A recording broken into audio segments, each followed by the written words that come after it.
Hello everyone, welcome to my YouTube channel. Tebik Tower bersama infrastruktur TBK. Saya belum pernah membahas tentang saham ini. Secara teknikal, Tebik berada dalam fasenya. Kalau saya melihat di sini, ini menjadi satu fase invalidation level yang cukup strong. Oke, jadi fase yang cukup strong sekali. Kenapa? Karena adanya potensi higher high yang atau lower high yang belum katakan higher high yang belum di break ya, di break oleh price. Contohnya adalah di sini sebagai satu resisten yang strong juga, kemudian ini juga belum di break, kemudian ini juga belum di break oleh price. Jadi ada tiga ini saja sudah mengindikasikan bahwa strongnya kuat sekali untuk trend low. Oke.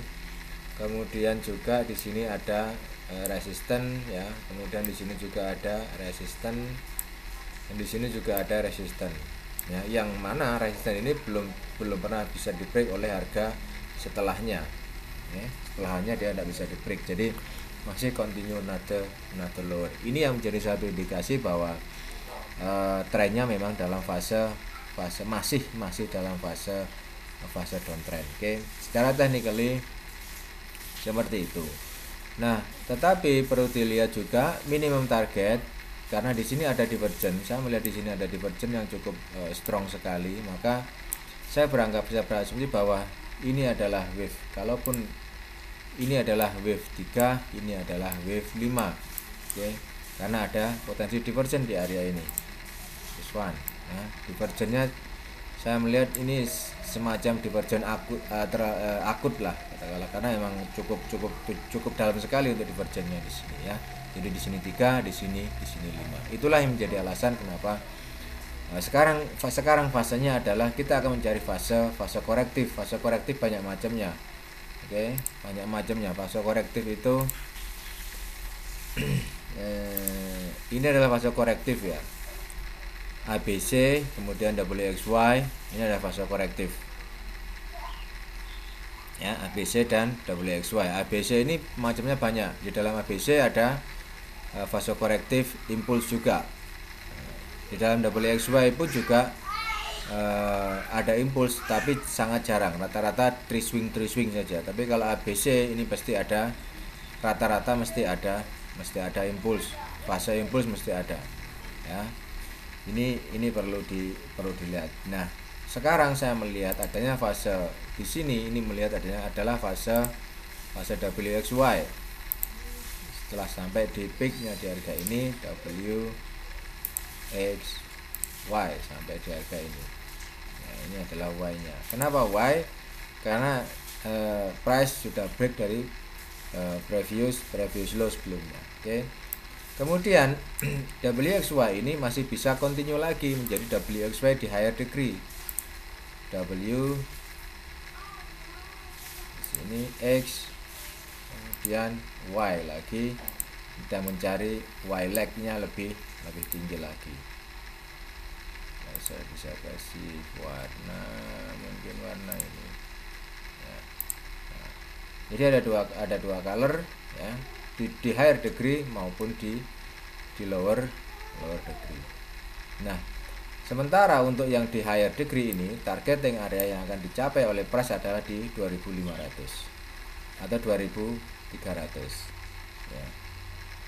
2500 dan 2300. Ini kalaupun sampai, ini pun juga harus confirm secara WXY. Jadi harus sama potensinya. Nah, ini 2500 sama juga. Berarti memang kecenderungan untuk price lebih akan ke arah 2500 sebelum nanti menentukan arahnya untuk continue another higher lagi, break dari previous high. Jadi double tree ini akan secara teknikal di masa korektif ini, double tree akan terjadi di Tbig ya. Tbig akan terjadi double tree walaupun dia sudah minimum target tercapai. Jadi hanya WXY saja tanpa higher degree, jadi hanya lower saja. lower degree saja sebetulnya sudah bisa, tetapi melihat potensinya di sini saya lebih cenderung bahwa T-peak akan berada dalam fase WXY secara double tree lebih besar, jadi di fase lebih besar. Jadi 1 2 3 ini konektor, dan 1 2 3. Oke, ini adalah fasenya di T-peak untuk saat ini. Jadi masih akan mencari area buat penentuan di mana buy-nya, apakah akan berada di minimum target di harga ini atau extended di 2360, tetapi tidak boleh extended 2160 ya, tidak boleh extended ke 2160, dan tidak boleh di extended di harga ini secara lower degree-nya seperti itu ya. Itu teman-teman sedikit penjelasan tentang T-peak. Ada pertanyaan silakan disampaikan di WhatsApp number ini. Ada kurang lebih sekitar, ini nomornya ada 13 nomor, 0859 10697 1932. Apabila ada pertanyaan silakan disampaikan di WhatsApp ini. Apabila teman-teman ada kerjasama juga bisa disampaikan di WhatsApp number saya. Oke, have a nice day, bye bye.